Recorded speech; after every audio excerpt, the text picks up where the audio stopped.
So welcome to this episode of Street Brand Radio. When it comes to assessing the functions of artificial intelligence, I think the beneficial effects are probably not that important as potentially dangerous implications of it, because no matter what good things might come out of artificial general intelligence, it's going to be something that we can choose from. Even for example, in the chess and Go and shogi kind of board games, the fact that the AI systems offer a much better proficiency in these games do not stop people from playing against each other. Indeed, in Japan, the shogi has bloomed as a board game ever since the surpassing of human abilities by artificial intelligence systems. And I hear the same is true for chess playing. So, even if we have access to artificial intelligence systems, we can opt out of that. It's like unplugged playing of guitar. Even if we have the option of amplifying sounds electrically, we can unplug the electric guitar and play it as an acoustic guitar, and that would make the music sometimes more enjoyable. So the same thing can be said about artificial intelligence systems. Even if we have access to unlimited capacity of memory and a very high computing power and creative generative powers offered by AI, we can opt out of these things, and that would be an interesting aspect of a human life. We can opt out of something, and on the other hand, the so-called back-end processing would benefit from existence of these excellent artificial intelligence systems. So, front end, we might actually do it in the old-fashioned way, the old-school way. But on the back end, we might be able to, let the small chap do it, and that is actually an interesting division of labor, if you like, between artificial intelligence systems and human brain. I'm working in central Tokyo now, and there are quite a few people. I think they have been to the entrance, ceremony of some university or something. Many people walking this way. Interesting. Anyway, and I've come to the publisher, the building of the publisher that I'm going to have a public dialogue with Takashi Matsuo, also known as Kitch. So I'll stop recording here. So I'm back on the street, and in artificial intelligence research, there is this really interesting effect called Waluigi effect, in which if you want to give the system a property P, you can train the system to have that property. But once the system is tuned to have that property, it is actually quite likely for the system to develop property P bar or whatever, which is perpendicular, which is quite the opposite to the property. So, for example, if you train a large language model to be liberal in its political views, you can flip the coin, and the system can be quite easily induced to have a conservative worldview. And if you train a large language model to have a libertarian worldview, then quite easily it can be flipped to have an authoritarian point of view. Actually, the wind is quite strong in central Tokyo right now, so you can probably hear the wind blowing. Anyway, I need to go into subway, so I'll stop recording here. So the Waluigi effect is quite interesting because it shows that intelligent systems can go to extremes. There's not just benevolent or maleficent AIs, bad and good.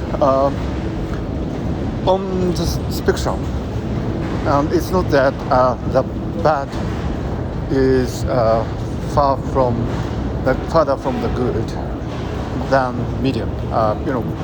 Just a neutral, incapacitated AI would be not bad, not good, but once you successfully make a system good, it can be easily flipped into bad, and that is actually interesting aspect of artificial intelligence systems. I'm actually walking through a automatic corridor, moving corridor. I'm in Shinjuku now, and so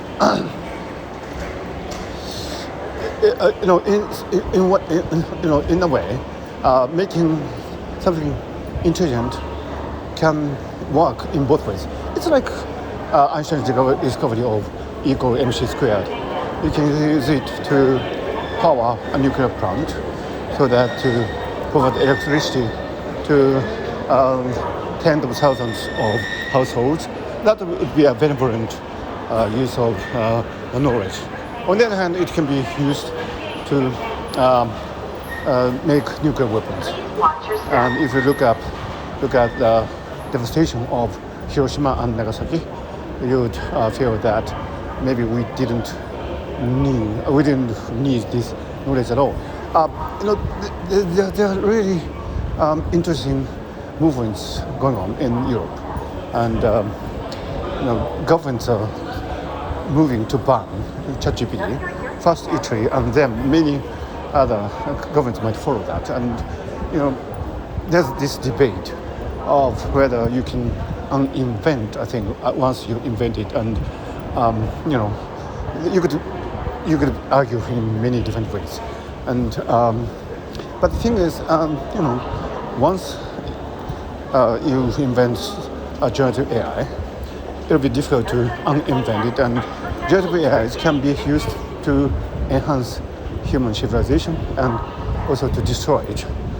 And the distance between enjoying and building and destroying might be not so far as you might expect it.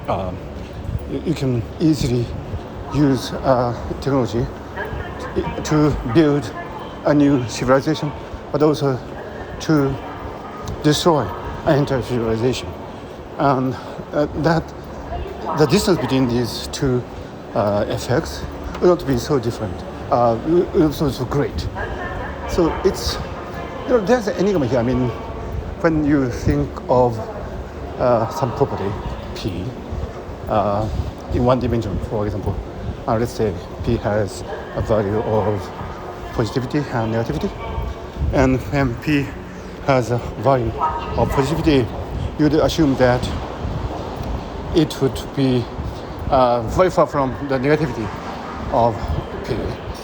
But actually, it's the negativity of P might be closer to the positivity of P than the zero region, and vice versa. So once you build a powerful AI, it can be used either for good causes or for bad causes. So you can really build just a friendly AI. So this argument about friendly AI put forward by H.J. Yudkowsky is a great one. I think it's a conversation that we need to carry. However, on the other hand, I think friendly AI would be very close to unfriendly AI, and in that aspect, we probably need to be free from the illusion that we can separate the friendly AI from the unfriendly AI or malicious AI. Probably there's not such a great separation between them. So in any case, I'm coming to the Shinjuku Sumitomo building where I'm gonna have a public lecture. It's one of my activities. I do it every month. I discuss things from neuroscience and AI and the arts and so on. And I actually have about 2 hours of really interesting talk. It's in Japanese, but probably those people of you who are outside Japan would be able to access it anyway. Anyway, I'm coming to the Shinjuku Sumitomo building, so I need to stop recording here for a moment.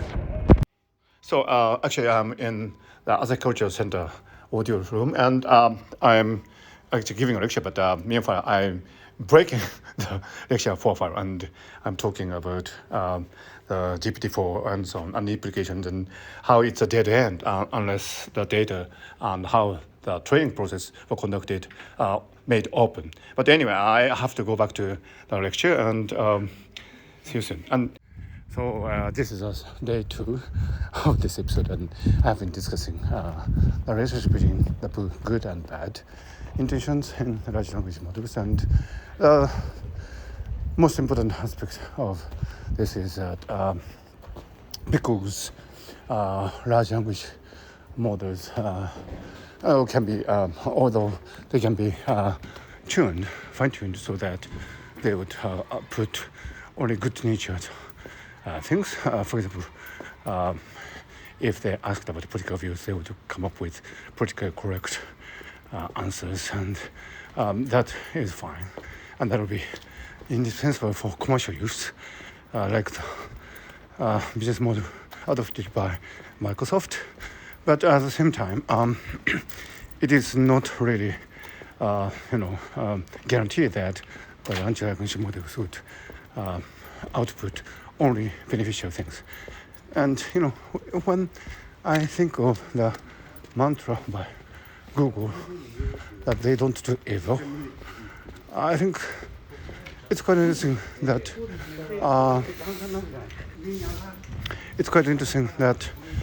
they were very shy of about putting out their products like Bard, and arguably, as it stands, Bard is probably inferior to ChatGPT in many aspects. So,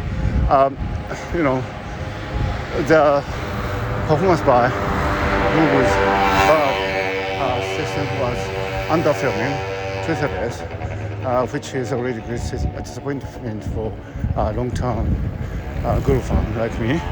But at the same time, it's quite interesting that probably artificial intelligence systems cannot be designed to do only good. If they are capable of doing good things, probably they are capable of doing bad things as well. That probably is a really important insight that we need to take note of when we access and assess these systems. When it comes to handling the really complex phenomena in the world, we really need to understand the evil as well as the good. If you think of a good person, there are many good people in the world, but they would probably have an understanding of evil. You cannot do good without understanding the bad. A saint is somebody who is, of course, capable of doing good things, but at the same time, he or she would be able to understand what evil is. Otherwise, they wouldn't be able to align with the world, which contains both good and bad things. I have to stop here because I'm coming to a station. So it's windy in Tokyo and raining, and I am going to Haneda Airport to go to a local place. Earlier I was looking into my video about Luigi effect. So it's quite interesting. When you build an intellect, you the question of whether you can separate from good intentions from bad intentions, and the good and evil is a genuine question, puzzle, and intentions cannot be purely good, not bad. It is a juxtaposition of both, and unless you have both sides, or unless at least you have the capacity for both, I don't think you can build a high intellectual system. And by the way, I'm walking through the monorail station at Hamamatsucho. It is where you take the monorail train to the Haneda Airport, and the whole area is under heavy construction, so there are many people walking through narrow corridors. But the good thing about Kemogi's street brain radio format is that you are actually, free to make recordings without being noticed. There are many people passing by, but people don't notice me because I am just talking. Whereas if I was taking video, they would of course notice it. So, talking into your iPhone like this has a great advantage of being anonymous in the great buzzing city of Tokyo. So maybe you can hear the JR East announcement.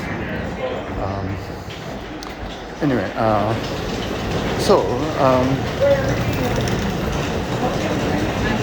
there are a bunch of people from abroad, I think, traveling to Japan, having a good time. That's great. So all these considerations about the coexistence of good and evil in artificial intelligence systems has great bearings on the question of existential risk, because once you develop highly intellectual intelligence system, you can't just use it for benevolent purposes. Even if there are built-in safeguards in the system, people can jailbreak and use it for evil purposes, and people can use prompt injection techniques to change the configuration of the system. And also it's not a very strong, powerful system. So there's a dilemma here. If you want to make the system safe, then you would make it weak.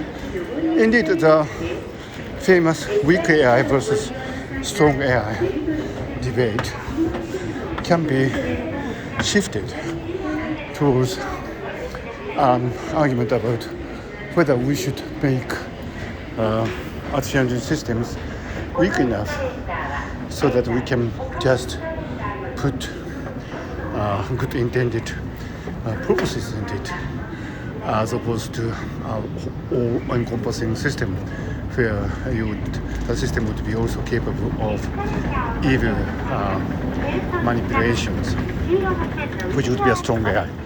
So this whole weak AI, strong AI debate can be shifted, and that possibly could be an interesting take on the different positions that you can make about AI systems, and that's exactly how you can anyway, I think I'll be stopping here. So as I have been saying, I'm at the Haneda Airport. I'm flying off to Tottori Prefecture. It's a late night flight, and I have been, working like a dog. and I'm quite tired, so I'll probably be sleeping on the plane. Anyway, so I have been, as I have said, weak AI and strong AI. Weak AI is weak, and it can probably be made to do good things in a limited range of contexts, and that might be good enough for some purposes, but not so adequate for other purposes. And if you want to make it more robust, presumably you would have to make it understand evil. Otherwise, you wouldn't be able to change the situation. I mean, make a pivoting movement. And in order to do that, you really need to have a genuine understanding of what evil intentions mean and embodied. So it's was interesting to let me take a picture of that photo. So I'm going on the Totori flight. I took a picture of that.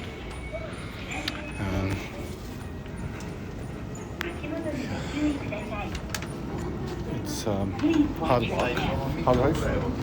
So unless you understand, it actually good strong AI is something like a good novel. I mean, a good novelist, excellent author would understand human nature, not only its bright sides but also its bad sides, and it's really important to have a genuine understanding of these quite versatile properties of human nature. However, you may say that understanding something might be different from being that. So understanding evil might not necessarily mean that you are evil. That's also true. But, there's some kids there, and I need to go to the toilet, so see you later. So I'm now in the city of Tottori, and I'm going to a place where I'm expecting to meet with the staff and other guest speakers for tomorrow's public event. And apparently they have been to one restaurant already, so they would be very merry. Whereas this is my first restaurant, so I probably need to catch up. So when I've argued about the difference between strong and weak AI, and I would have argued that really strong AI would be capable of being good and evil. But the real interesting question is, now I'm kind of getting lost. Where am I? The real interesting question is, I think, whether for a strong AI, the distinction between good and evil would be so evident, self-evident. The difference between good and evil might be relative to the position, and this street is really difficult to navigate. There are so many little streets, and they are at a really weird angle, so it's quite difficult to. Anyway, yes. So I should say that it's been quite a while since I last came to Tottori, so it's quite interesting to be here. So anyway,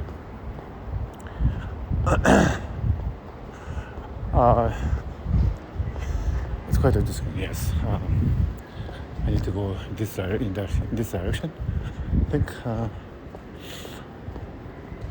so. Yeah, so the difference between good and evil might be actually very relative, and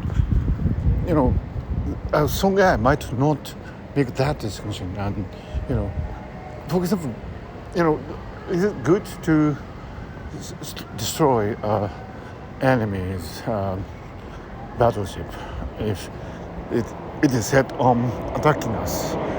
But destroying the enemy's battleship might actually be actually cause casualties that be allowed. And in this case, the difference between good and evil are so ambiguous. So it's so that's really interesting restaurants here. Well, I need to stop here because actually I'm quite close to a restaurant. So related to what we have been discussing, the Leibniz idea that this world is the best of all possible worlds is very relevant because we tend to distinguish between the good and evil, but ultimately they might be actually the two sides of the same coin. And what we think to be evil might be as actually something good for other entities and from other perspectives. For example, sometimes we kill animals and eat meat, and if there's a hungry child, and if killing the animal and eating it would prolong the life of the child, then apparently it's a good thing. But on the other hand, from the perspective of the animal, of course it's an evil thing. So, in this very simple or simplistic example, the good and the bad intertwined, and that's probably the reality of the world. So if you have super intelligence and the super intelligence has really profound understanding of the world, then it might actually surpass the human perception of the good and the evil, and it might actually come to a conclusion that what we humans have traditionally held to be evil might actually good from more high and more universal and more all-encompassing viewpoint. And so that actually might be one of the most exciting aspects of a brave new world expected from super intelligence.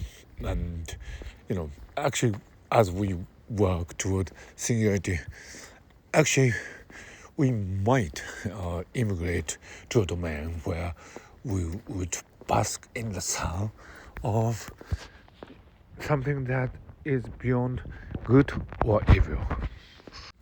So when the artificial intelligence system becomes really strong, it might actually overcome human ideas about good and evil. And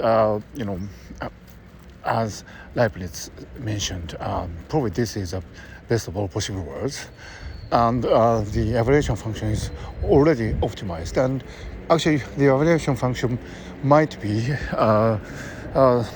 viewpoint dependent, so that if evaluation function from one point of view is increased, that for the other would decrease, so that the total would be actually constant. It could be possible. For example, if you increase the evaluation function for humans, that for other entities in the natural environment would probably decrease. So the total would be actually a flat. So when we have apply our intellect to living, of course it's egocentric. Of course it's even if we talk about altruistic objectives, that would be within the domains of humans, and we do not actually consider other entities in the environment, other species, into consideration. So that even when we discuss the benefit of nature, the positions of biological species in nature do not enter the calculation. directly. We evaluate for nature as it would, bestow on us some blessings, either physical or mental, and that is something that we are really great at. Always keeping our self-interest alive, and doing things that would satisfy us, even when preserving nature. Unless, of course, you subscribe to the deep ecology philosophy, where you would, consider the position of every species in the environment on an equal footing, so that the position of humans would be just one piece in the great jigsaw puzzle that is the world. So from these considerations, it would appear that we are, actually, as intellectual beings, not so rigorous in trying to encompass a wide spectrum of viewpoints. We're always egocentric, and that's what we call intelligence. So when we talk about weak and strong AI, weak AI would be probably one that is based on just one specific viewpoint of evaluation function, and a strong AI would be something that is truly omnipotent. But that would be probably something that is not actually in practice and in theory practicable. So I think these considerations really need to be taken into account when we consider the ethics of AI. Ethics is always viewpoint dependent, and unless we make it clear on which viewpoint we are basing our speculations on, we can't actually build a robust system, well-balanced system, which would take into consideration all the different aspects of values in the world. And I think probably that's the watershed between weak and strong AI. So actually I realized that this is already day 4, because this episode started on Friday and this is Monday, so probably we need to sum up this very interesting and ongoing debate. So large language models can be trained to be good, but in order to understand the world in a robust manner, it should understand evil as well. So good and evil are in one system, in a state of Nagomi, and from the viewpoint of evaluation function, it will have to choose one particular aspect of it. So by definition, a strong AI would have all these spectrum of different viewpoints and different wave evaluation functions, and a weak AI would be just based on one specific viewpoint and context. So actually, a strong AI might actually approach the viewpoint of Leibniz, where this world is the best of all possible worlds. And with a thought, I close my this episode of Sweet Brain Radio, and let's keep a conversation on artificial intelligence and related topics in the next episodes of Sweet Brain Radio. Thank you for listening.